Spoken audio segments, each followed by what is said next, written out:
Hi, my name is Lindsay Hyde, and I'm the Education and Outreach Coordinator for the Butte Yuba-Sutter Water Quality Coalition.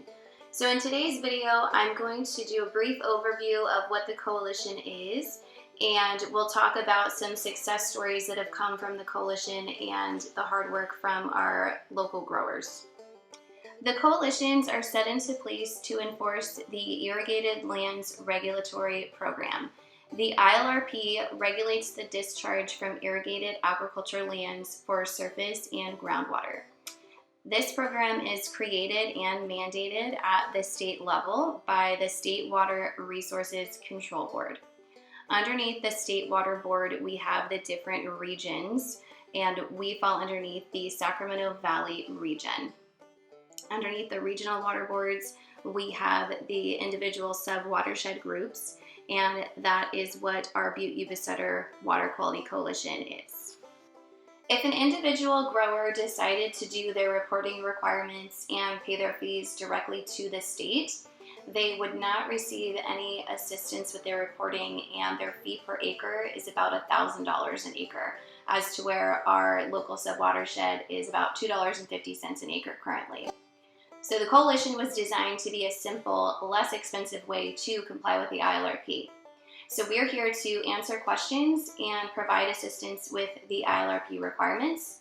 We work directly with the monitoring staff and the ag commissioners to address exceedances in our areas. And we coordinate educational opportunities that focus on current water quality issues and the best management practices to avoid exceedances in the future. Here we have the membership requirements for BYS. So you need to keep current on your membership dues. You need to attend an outreach event for the year. You'll need to complete your farm evaluation survey, your irrigation and nitrogen management plan, and summary report if necessary, and also fill out your sediment and erosion control plan if necessary as well. Remember, these are annual obligations, so to remain a member in good standing, all requirements must be completed and submitted to the coalition by the appropriate due date. So on top of the reporting requirements for the coalition, we also have different monitoring sites throughout Butte, Yuba, and Sutter counties, and these sites are in place so that if there are any exceedances, we can set a management plan. So a management plan is an area where there has been an exceedance for 2 years consecutively. These areas are then monitored yearly to ensure that growers are using proper farming practices to protect our surface and our groundwater. Once a management plan has had 0 exceedances for 3 consecutive years, then that management plan is able to close. So as you can see on the graph over on the right-hand side, when the coalition was founded in 2004-2005, we didn't have a lot of management plans in place just yet. We were kind of getting things rolling. And as the years went on, we found more and more areas that had exceedances.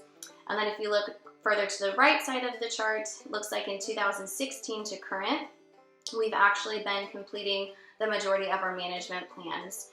And in 2019, we're down to just having a couple management plans. So what this graph is showing here is that the farmers are doing their job, and they are really focusing to protect our surface and groundwater. So this chart is showing more than 1,100 water column and sediment samples that were collected and analyzed from 22 different water bodies throughout the Sacramento Valley region between the periods of 2012 to 2019. So to summarize, this figure shows that rare toxicity, which is less than 1% of all the samples, to algae and the water flea. These are species that are doing well, suggesting the protection of algae and zooplankton that are important food for the fish and the wildlife. It also shows no toxicity to the fathead minnow, suggesting the protection of a sensitive fish species, and shows low frequency of toxicity to Halilea, which is a shrimp-like invertebrate that feeds on algae and is a major food source for our waterfowl along the Pacific Flyway. So this is just another example of a success story that the local growers have been putting forth through the coalition. So now we'll talk a little about exceedances. So what happens when there is an exceedance? BYS handles all of the communication and outreach regarding the issue. So we work with the Regional Water Board to satisfy their outreach requirements. We work with you, the growers, to let you know that the exceedance has happened and provide you with the best management practices to reduce the risk of an exceedance occurring in the future. Currently, the exceedances that we have in our coalition are both at Gilsizer Slough for chlorpyrifos and Diazinon. And then here we have some examples of the best management practices on how to avoid future exceedances. So some of the options are use end of row shut off outside booms when spraying near water bodies, avoid spraying before a rain event or an irrigation cycle, and most importantly, train your employees on these practices too. Remember that the more exceedances we have means the more monitoring, which means we have increased cost. If you have any questions, you can always feel free to reach out to myself or Justine Dutra at the Yuba-Sutter Farm Bureau.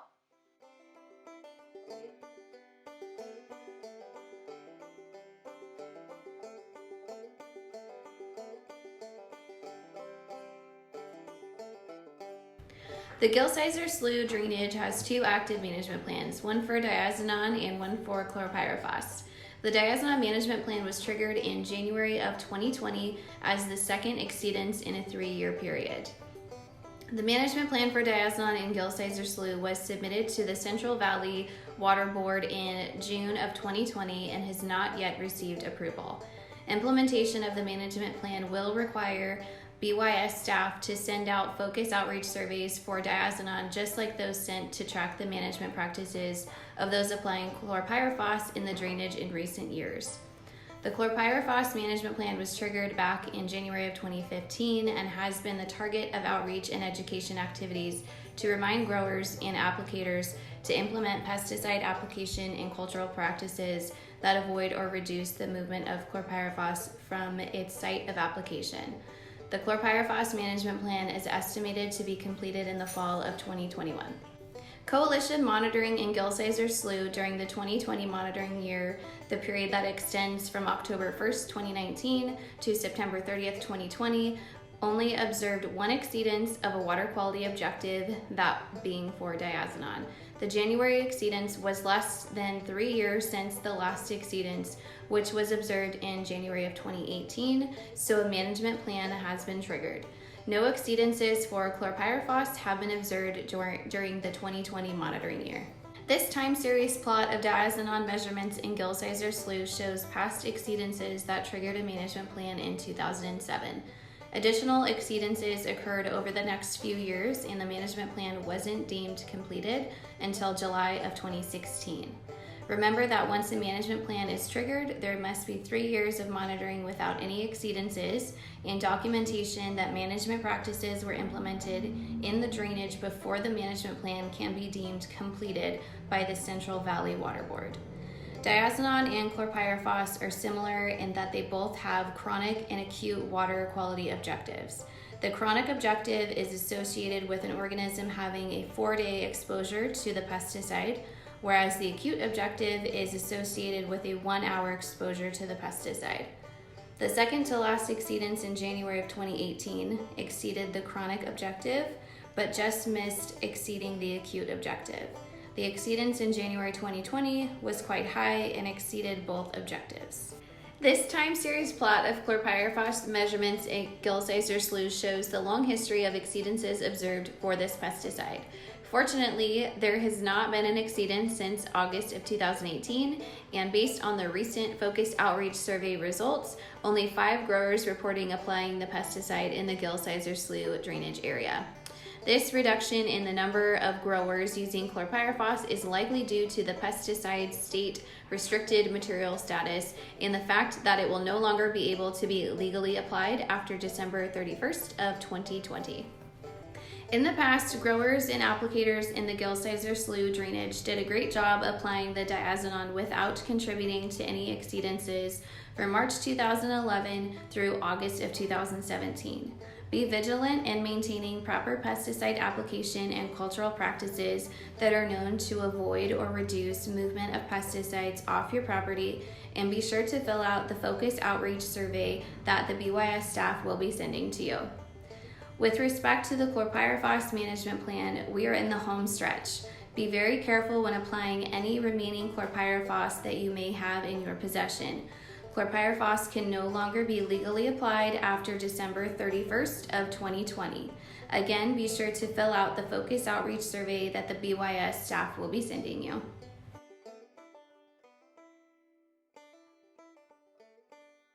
Hello, I'm Franz Niederholzer, UC Cooperative Extension Orchard Farm Advisor in Close and Yuba-Sutter counties. Today I'll be talking about practices that reduce pesticide losses from orchards, especially during the dormant season. But the information is valuable for the whole season. I'll focus on keeping Diazinon out of creeks and sloughs, as Diazinon levels in Gilsizer Slough have triggered regulatory action. In this short talk, I'll cover factors that influence pesticide loss from an orchard, particularly Diazinon again, like I said before, how nozzles and droplets influence pesticide loss through drift, and then briefly review sprayer calibration. I'm going to cover two primary pathways of Diazinon loss from orchards: through runoff after spraying, where the Diazinon is dissolved in the spray water and moves out of the orchard in that water, and then drift during spraying, where the Diazinon in spray droplets is carried out of the orchard in the air and lands in the water directly adjacent to the orchard. Avoiding pesticide runoff events is a major step in controlling excessive pesticide levels in surface water. I'll start the talk by addressing pesticide runoff mitigation and with a focus on Diazinon. A dormant spray leaves a lot of Diazinon or other spray, whatever's in the tank, on the orchard floor, just because there isn't a leaf canopy to catch the spray, and you need complete coverage, so it's not that good a target, and quite a bit of it ends up on the orchard floor. Whereas in the season, you can still lose a lot, 20 to 25% of the pesticide on the orchard floor, but quite a bit more ends up in the tree on the leaves. So research from UC Davis shows that Diazinon levels in runoff water drop very quickly within just a few days after the spray event.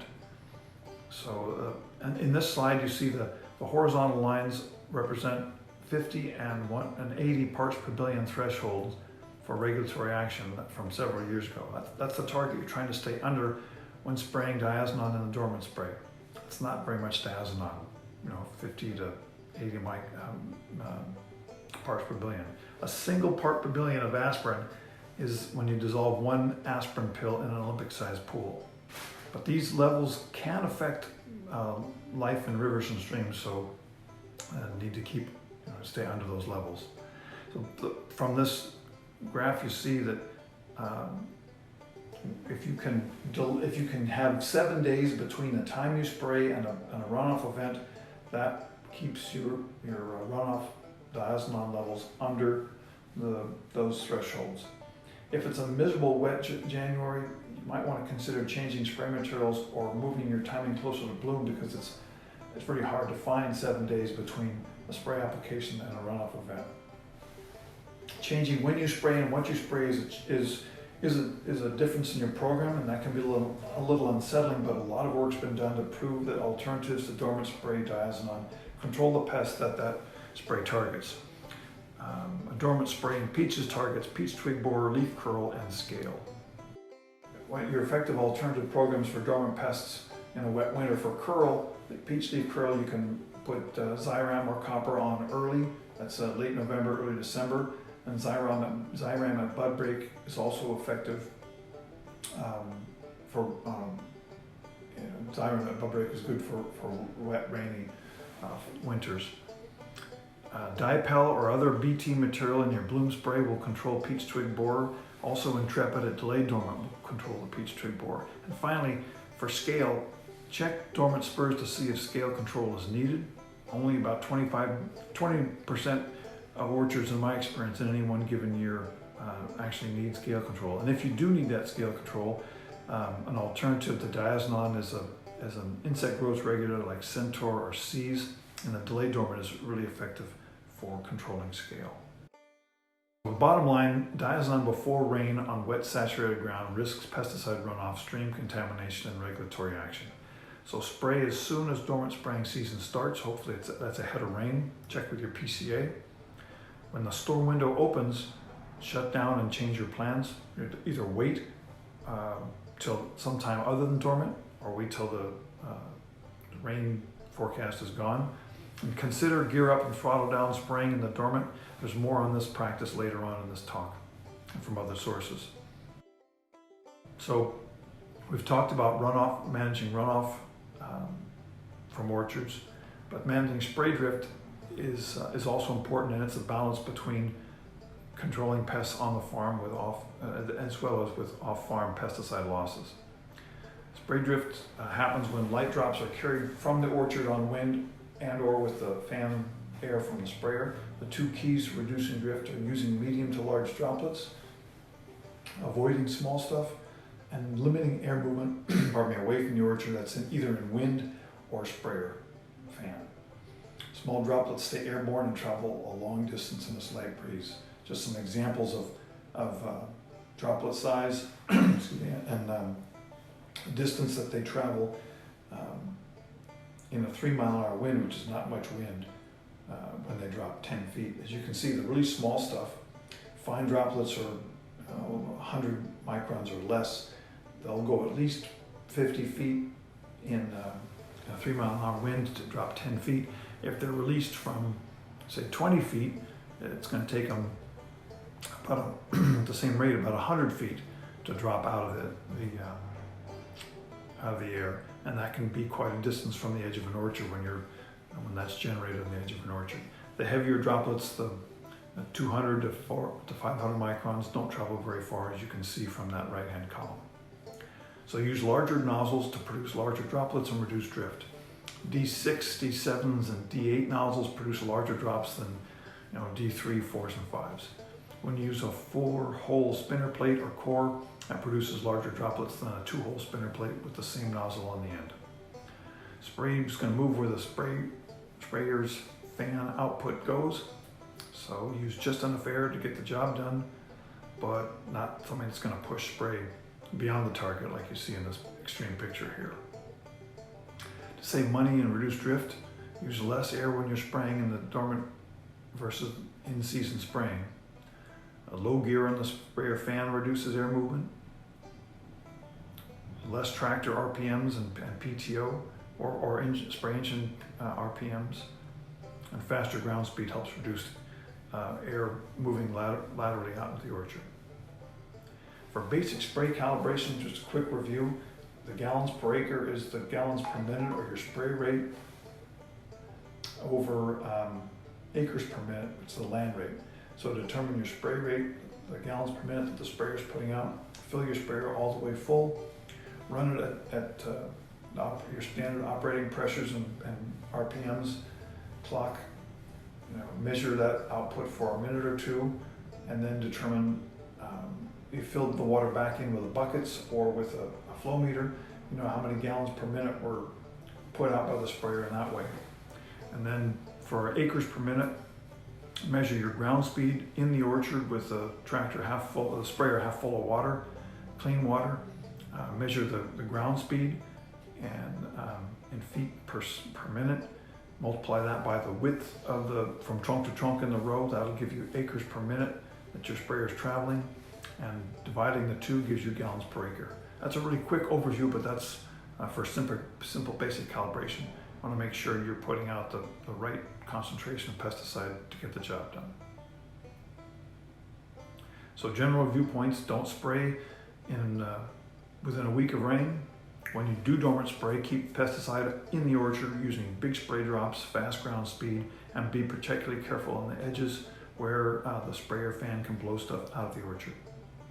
Here's a couple of sources of information on gear up, throttle down, and spraying. You can call me, or you can check this website. Thanks very much. Hello folks, my name is Justine Dutra, the administrator of the Butte Yuba-Sutter Water Quality Coalition. I'll be going over financials, and I just wanted to thank everybody for viewing and handling and dealing with our change of venue, as you could say. So as we look at the budget for 2020-2021, our income is based off of the per acre fee plus our membership fee, and we have about 1,400 billing contacts and about 275,000 acres. So that's how we come up with the $932,500 in our estimated budget for this year. Our expenses include administration, outreach and education, direct costs, so that's going to be your admin costs, paper, postage, that kind of thing, printing, and then our big costs are going to be the state board fees, and then our regional and groundwater plan programs, and then our monitoring costs that we pay Sac Valley, and those total up to be $735,580 this year. And so with that, and then our budgeted expenses, we're looking at a net income of almost $15,000 this year. Thank you.